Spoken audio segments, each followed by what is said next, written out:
A very happy good morning and Jai Hind students. How are you all today?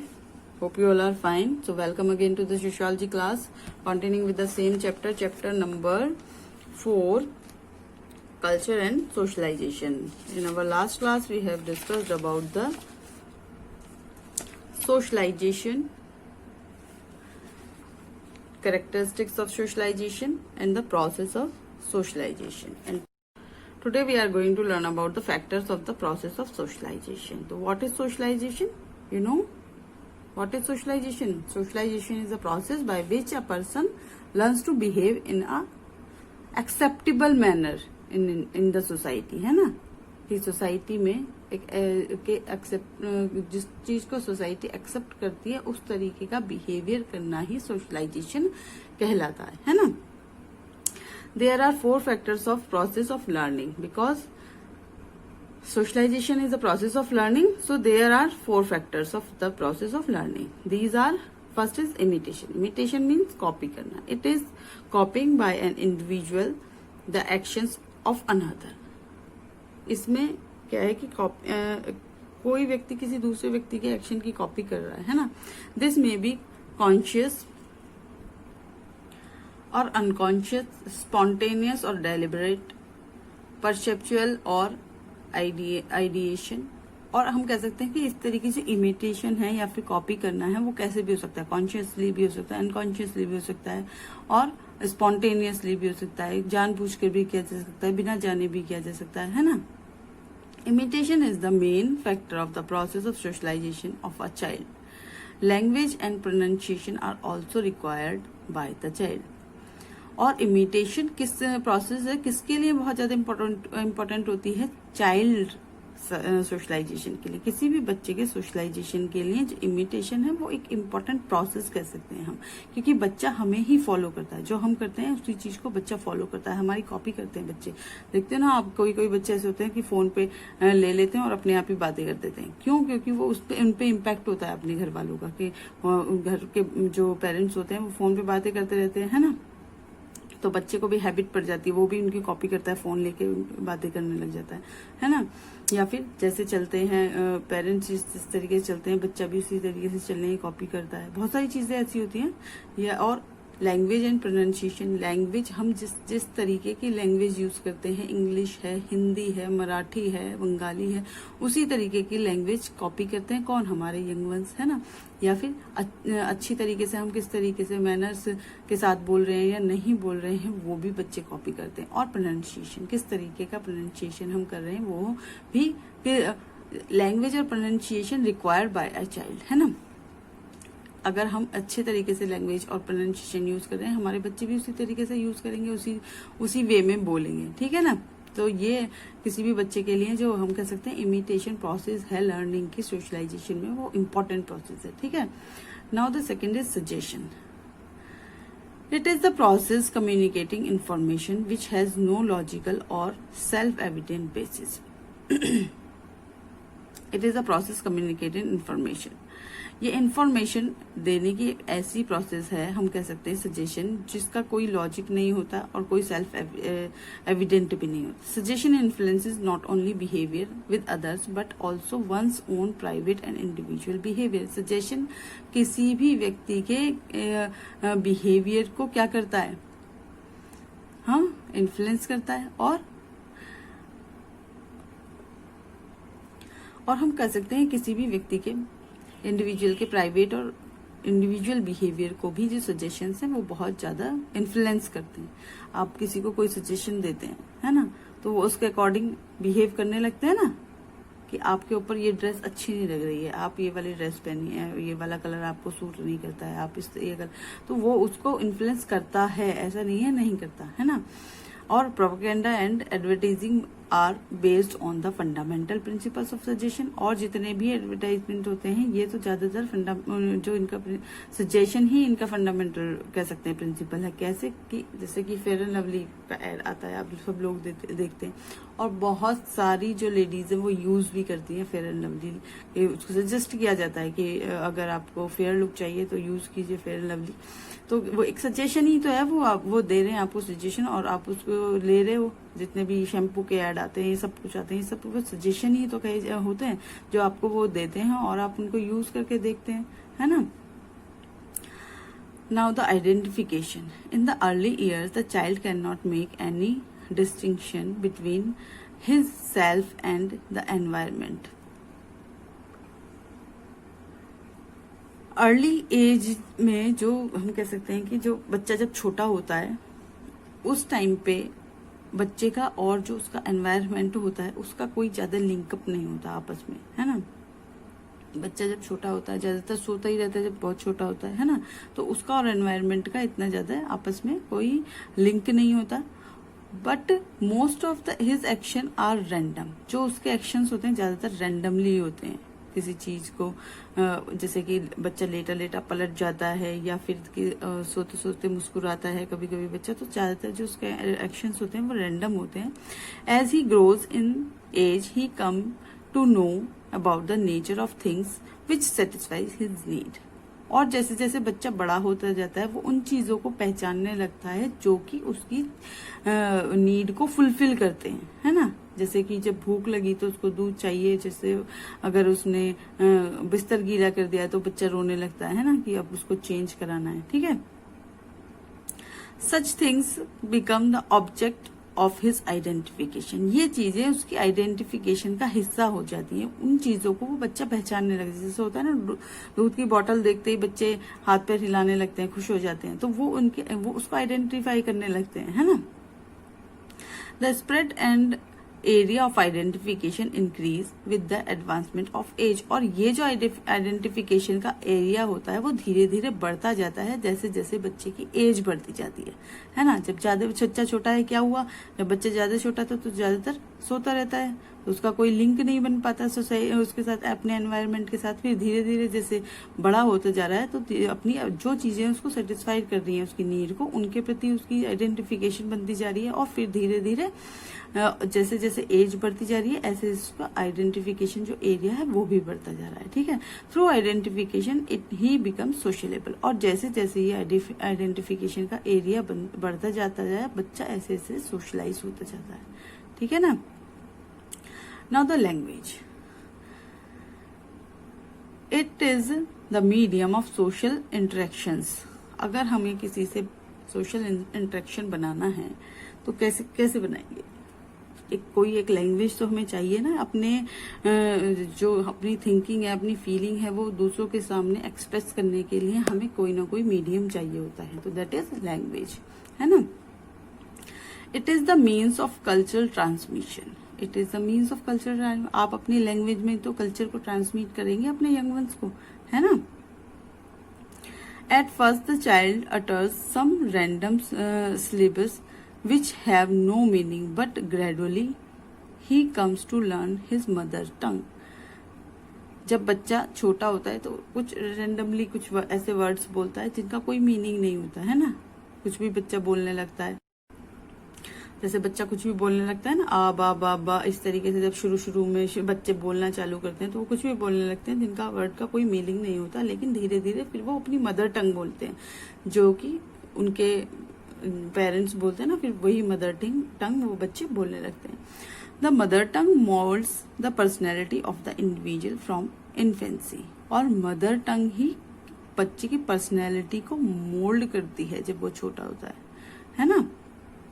तो language एक medium है जिसके through हम अपनी बातों को कहाँ रख सकते हैं, सोसाइटी में रख सकते हैं। और ये एक लर्निंग प्रोसेस है ना, which is important for any individual in the society.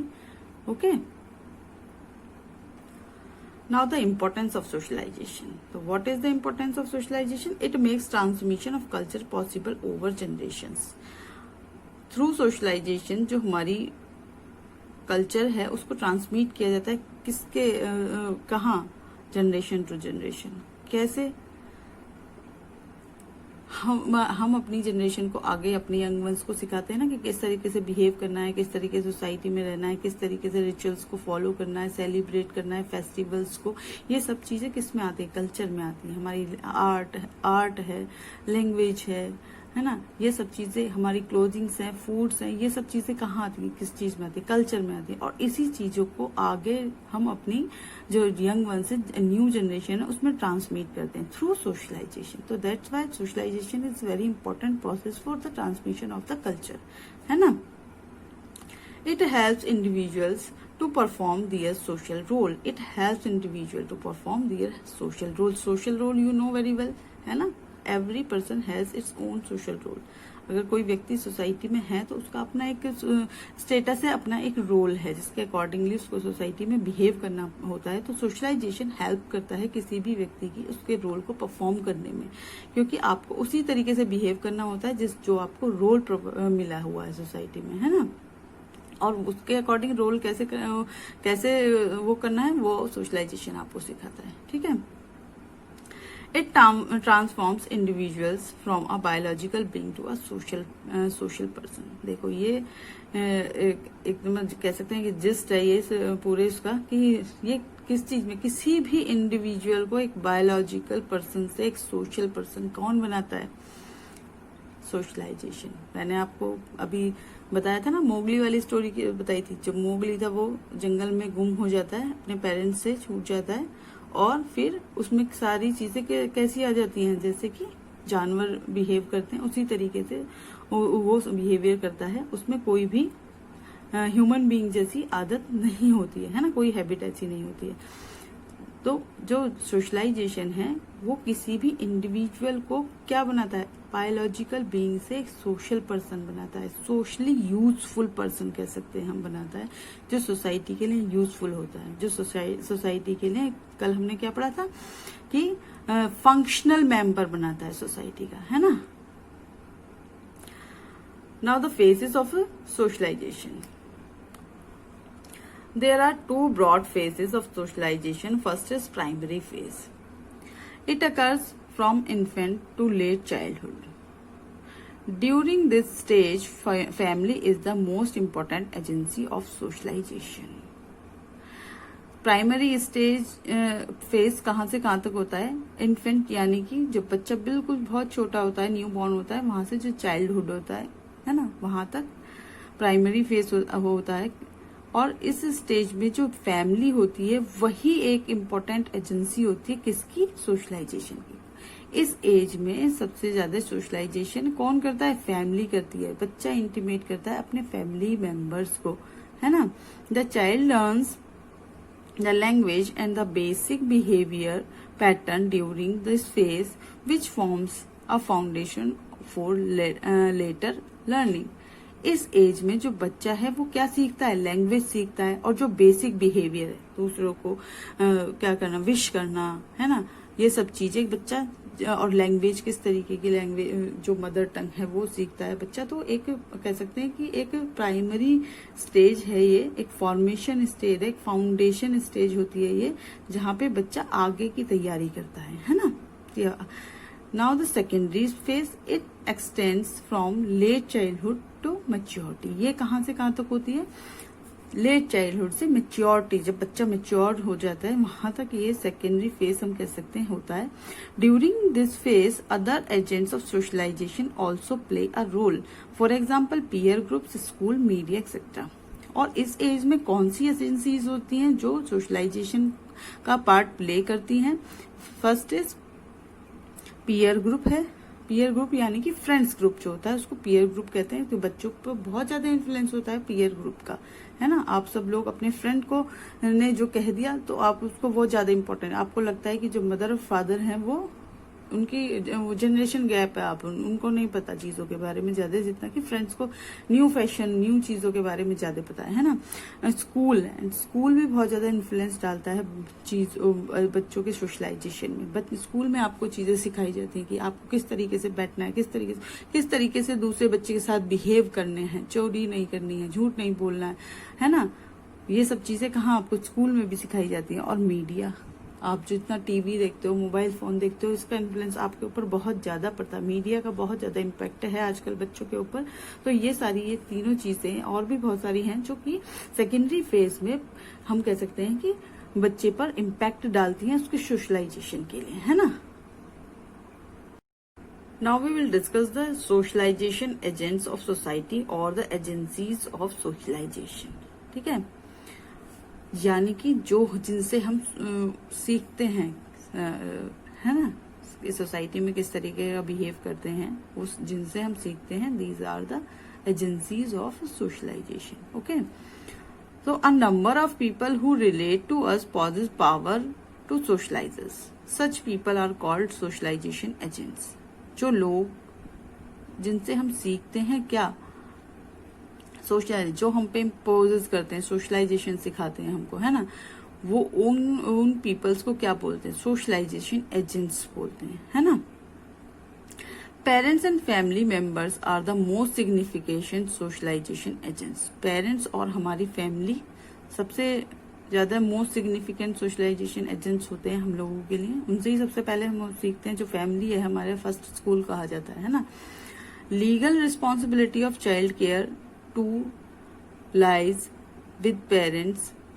Their task is to nurture children in such manner that their natural potentials are maximized and negative behavior tendencies are minimized or controlled। क्या क्या legal responsibility है जो parents को मिली हुई है, बच्चे को देखना, उसको उसकी टेक केयर करना, है ना, और बच्चे में ऐसे उसके अंदर उसकी जो नेचुरल पोटेंशियल्स हैं उनको मैक्सिमाइज करना, है ना, और जो नेगेटिव बिहेवियर टेंडेंसीज हैं उनको मिनिमाइज करना, कंट्रोल करना। ये सारा वर्क कौन करते हैं, हमारे पेरेंट्स ही तो करते हैं। हमारी जो अच्छी चीजें होती हैं उनको बाहर निकालना और जो खराब हैं उनको खत्म करना, उसके लिए हमें समझाना, वो सब कौन करता है, पेरेंट्स करते हैं, है ना। तो first is parents. Parents have most direct and significant impact on children's development. सबसे ज्यादा इम्पैक्ट पड़ता है पेरेंट्स का, है ना, चिल्ड्रन पे के डेवलपमेंट पे। Children respond in different ways to parents in different situation. जो बच्चे हैं वो डिफरेंट तरीके से रेस्पॉन्ड करते हैं, है ना, डिफरेंट। आपको अच्छी चीज कोई गिफ्ट मिलता है तो आप डिफरेंट तरीके से रिस्पॉन्ड करते हो। अगर आप पेरेंट्स आपको डांटते हैं तो आप डिफरेंट तरीके से पेरेंट्स के सामने डिफरेंट सिचुएशन में आप डिफरेंट तरीके से रेस्पॉन्ड करते हो, है ना। Parents encourage certain behaviours by rewarding them verbally or in the other tangible ways। They also discourage certain behaviors through non-approving behaviors। Parents encourage करते हैं कुछ सर्टेन बिहेवियर्स को रिवार्ड देकर या फिर वर्बली बोल के, या वर्बली यानी कि आपको अप्रिशिएट करके, है ना, कि ये आपने बहुत अच्छा किया है ना, और कुछ चीजों को, और कुछ जैसे कि कभी कभी आपके लिए चॉकलेट्स ला देते हैं, या फिर आपकी जो चीज की विश होती है उसको पूरा कर देते हैं। और कुछ बिहेवियर्स ऐसे होते हैं जिसको कि पेरेंट्स क्या करते हैं, उसको पेरेंट्स डिस्करेज करते हैं, है ना, उसके लिए जैसे अप्रूव ना करके उसको, या फिर जैसे कि आपने कुछ चीज ऐसी चीज की जिद की जो कि अभी आपके लिए ठीक नहीं है और आप वो लेना, जैसे कि मोबाइल फोन है, वो आप अगर 8th क्लास का बच्चा मोबाइल फोन मांगने लगे, जिद करने लगे कि मुझे मोबाइल फोन दिलाओ, तो क्या पेरेंट्स दिलाएंगे? नहीं दिलाएंगे। वो उसको डिस्करेज करें, वो उसको बताएंगे कि किस किस तरीके से ये आपके लिए हार्मफुल है अभी, है ना। ठीक है। Now they also arrange to put children in a variety of positive experience, है ना। वो ऐसा अरेंजमेंट करते हैं जिससे कि बच्चे को पॉजिटिव एक्सपीरियंसेस हों, है ना, लर्निंग अपॉर्चुनिटीज एंड चैलेंजेस, जिससे कि बच्चे को लर्निंग अपॉर्चुनिटीज मिले, चैलेंजेस मिले, बच्चा और भी ज्यादा चीजों को सीखे, है ना। While interacting with children, parents adopt different strategies which are generally known as parenting style। और अपने बच्चों से इंटरेक्ट करने के लिए जो वो हैं पेरेंट्स हैं, वो डिफरेंट स्ट्रेटेजीज को अपनाते हैं, जिसको कि पेरेंटिंग स्टाइल, हर पेरेंट्स का अपना एक अलग व्यू होता है, जो कि जिसके थ्रू वो अपने बच्चे से इंटरेक्ट करता है, उसको प्रोवाइड कराता है ऐसा एनवायरनमेंट जिससे कि वो और भी ज्यादा ग्रो करे, अच्छे से अच्छे मैनर्स सीखे। A distinction is made between authoritarian and democratic or permissive parenting style. Parenting style भी डिफरेंट होते हैं। अथॉरिटेटिव में हम कह सकते हैं कि पेरेंट्स बहुत सारी बाउंड्रीज बच्चों पे लगा देते हैं और उनकी अपनी भी बहुत सारी रिस्पॉन्सिबिलिटीज हैं जिनको वो पूरा करते हैं, लेकिन बच्चों पे भी बहुत सारी बाउंडेशंस वो लगाते हैं, है ना। अथॉरिटेरियन में आप कह सकते हैं कि पेरेंट्स इस तरीके के होते हैं कि वो बच्चे से तो बहुत कुछ एक्सपेक्ट करते हैं, लेकिन खुद अपने कोई उनकी ऐसी कोई रिस्पॉन्सिबिलिटी वो नहीं पूरा करते, और पनिशमेंट अगर कोई गलती मिस्टेक बच्चे से हो जाती है तो हार्शली उसको बहुत ज्यादा पनिश करते हैं, ठीक है। और डेमोक्रेटिक पेरेंट्स कैसे होते हैं, वो दोनों की रिस्पेक्ट को बनाए रखते हैं, अपनी भी और बच्चे को भी, है ना। उतनी ही बच्चे को रिस्पेक्ट देते हैं और खुद के भी अपनी बनाए रखते हैं। तो डिफरेंट टाइप के पेरेंटिंग स्टाइल हैं जो कि पेरेंट्स फॉलो करते हैं, ठीक है, अकॉर्डिंगली।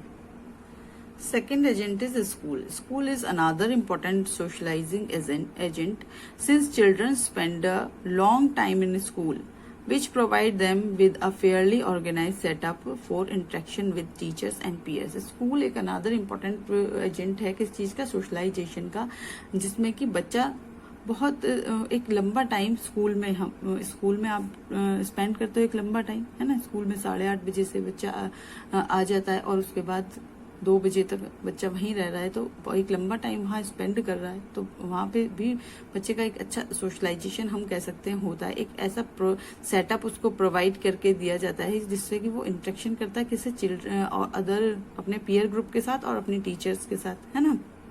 और दोनों के साथ डिफरेंट बिहेव करना है उसको, टीचर्स के साथ अलग बिहेवियर करना और अपने पीयर ग्रुप के साथ अलग बिहेव करना है। तो यहाँ पे दोनों तरीके का सोशलाइजेशन और control with teacher control and with peers, ये तो कंट्रोल नहीं अनकंट्रोल है ना।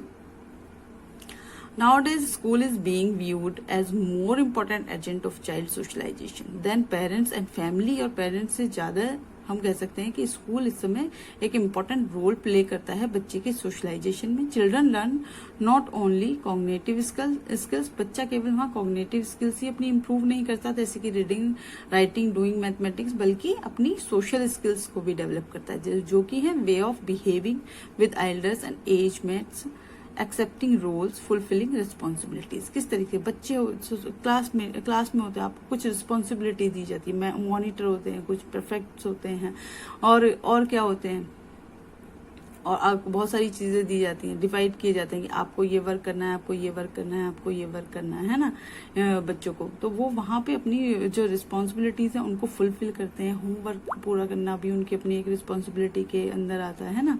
और अपने जो वो है पीयर ग्रुप है, आपके फ्रेंड सर्कल है, उसके साथ किस तरीके का बिहेव करना है, आपकी टीचर है उनके साथ किस तरीके का बिहेव करना है, ये सब बच्चा कहाँ सीखता है, स्कूल में सीखता है ना।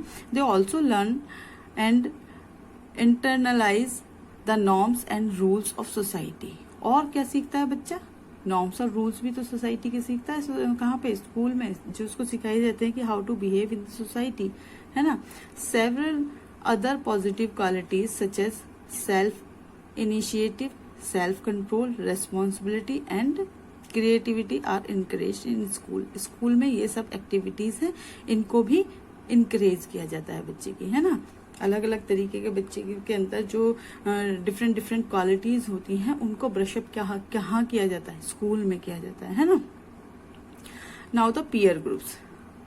Friendship acquires great significance in this respect. Friendship socialisation में एक अच्छा रोल प्ले करती है, हम कह सकते हैं। It provide children not only with a good opportunity to be a company of others but also for organising various activities collectively with the members of their own age. ये क्या क्या provide करती है, एक मतलब दूसरों की कंपनी तो प्रोवाइड करती है, साथ साथ बहुत सारी एक्टिविटीज जो हैं बच्चे एक साथ मिलकर करते हैं। जो सेम एज के बच्चे होते हैं वो सेम एज के बच्चे बहुत सारी एक्टिविटीज करते हैं, एक साथ खेलते हैं, बाहर जाते हैं, बातें करते हैं, उनकी बातें भी डिफरेंट होती हैं, है ना। बातें करते हैं, एक साथ बैठते हैं, है ना। तो ये भी एक सोशलाइजेशन का हम कह सकते हैं कि एक एजेंट है, एक साधन है। Qualities like sharing, trust, mutual understanding, role acceptance and fulfilment develop in interaction with peers. ये सारी क्वालिटीज कह सकते हैं शेयरिंग की, एक दूसरे को चीजें अपनी देनी, म्यूचुअल अंडरस्टैंडिंग, ये सब चीजें कहाँ सीखता है बच्चा? अपने पीयर ग्रुप में सीखता है। कैसे? अपने टॉयज शेयर करता है ना। और बहुत ऐसा होता है कि बच्चों की आपस में फाइटिंग हो जाती है, उसके बाद फिर वो एक साथ खेलने लग जाते हैं। देखा होगा कि बच्चों के चक्कर में बड़ों की लड़ाई हो जाती है, लेकिन बच्चों को देखा फिर वो एक साथ खेल रहे होते हैं। तो ये सब चीजें म्यूचुअल अंडरस्टैंडिंग बच्चे सब कहाँ सीखते हैं? ये अपने पीयर ग्रुप में सीखते हैं। ठीक है। Children also learn to assert their own point of view and accept the adept to those of others. और अपना पॉइंट ऑफ व्यू को रखना और दूसरों के एक्सेप्ट करना, ये भी पीयर ग्रुप में ही बच्चे सीखते हैं। Development of self identity is greatly facilitated by the peer group. और सेल्फ आइडेंटिटी जो होती है वो इम्प्रूव होती है बच्चे की कहाँ पर? पीयर ग्रुप्स में, है ना। सब बच्चों की अपनी अपनी सेल्फ आइडेंटिटी होती है पीयर ग्रुप में, है ना। तो वो और भी ज्यादा डेवलप्ड हो जाती है। और since communication of children with peer groups is direct, क्योंकि जो पीयर ग्रुप में जो बच्चे की कम्युनिकेशन होती है वो डायरेक्ट होती है ना। तो it is a process of socialisation is generally smooth, इससे जो सोशलाइजेशन की प्रोसेस होती है वो स्मूथली चलती है, क्योंकि यहाँ पे क्या है? डायरेक्ट कम्युनिकेशन है एक बच्चे की दूसरे बच्चे के साथ। ठीक है। Now the media influences. In recent years, media has also become the medium of socialization. हम कह सकते हैं कि अब इस सिनेरियो में जो मीडिया है वो भी एक सोशलाइजेशन का एक अच्छा मीडियम बन गया है। Through television, newspapers, books and cinema, the external world is making its way into our home and our life. Television के थ्रू, न्यूज़पेपर के थ्रू, बुक्स और सिनेमा के थ्रू जो बाहर का कह सकते हैं हम वर्ल्ड है वो हमारी लाइफ को इन्फ्लुएंस करने लगा है, हमारे घर के हमारे अंदर हमारी लाइफ को इन्फ्लुएंस करने लगा है ना। While children learn about many things from these sources, adolescents and young adults often derive their models from them, particularly from television and cinema. इसके थ्रू हम कह सकते हैं टेलीविजन और सिनेमा के थ्रू बहुत सारी सोर्सेज से बच्चे हैं जो सीखते हैं, और जो जो कह सकते हैं जो अडोलसेंट्स की एज में बच्चे होते हैं या जो यंग अडल्ट बच्चे होते हैं वो अपने मॉडल्स बना लेते हैं इसके थ्रू, है ना। जैसे कि सिनेमा और टेलीविजन के थ्रू अपने इनके कुछ मॉडल्स बन जाते हैं, जिससे कि हम कह सकते हैं जैसे सलमान खान है ना, या कोई भी सेलिब्रिटी है, उसको वो अपना रोल मॉडल बना लेते हैं कि हमको ऐसे बनना है या फिर इस तरीके से करना है। ठीक है। There is a need to use this agent socialization in a better way in order to prevent children from developing undesirable behaviors. और सोशलाइजेशन के इस एजेंट को मीडिया को हमें मतलब बच्चों को बहुत ही ज्यादा कह सकते हैं कि अच्छे बेटर वे में यूज करने के लिए या फिर उसको के लिए वो करना चाहिए, जिससे कि बच्चे पे इसका खराब प्रभाव ना पड़े, खराब इन्फ्लुएंस ना पड़े, है ना। और बच्चा वो बिहेवियर ना सीखे जो कि सोसाइटी के लिए अनडिजायरेबल हो, है ना। जैसे कुछ बच्चे हैं जो पबजी खेलते रहते हैं मोबाइल फोन पे, है ना। तो ये सब इससे कुछ सोशलाइजेशन तो होना नहीं है ना। और बहुत सारी पहले बीच में एक ब्लू व्हेल टाइप एक वो आया था, तो ये सब चीजें ये अनडिजायरेबल है ना, है सोसाइटी के लिए। तो इनसे हम अपने बच्चों को प्रिवेंट करना चाहिए। ठीक है। तो ये जो मीडियम है कह सकते हैं कि सोशलाइजेशन का, इसको केयरफुली यूज करना चाहिए। ठीक है। These are the agents of socialisation what we have learn today, the agents of socialisation, है ना, and the factors of and process of socialisation, importance of socialisation and the phases of socialisation. Okay. If you have any problem, any query, you can call me. So the lecture is over now. Jai Hind. Bye bye.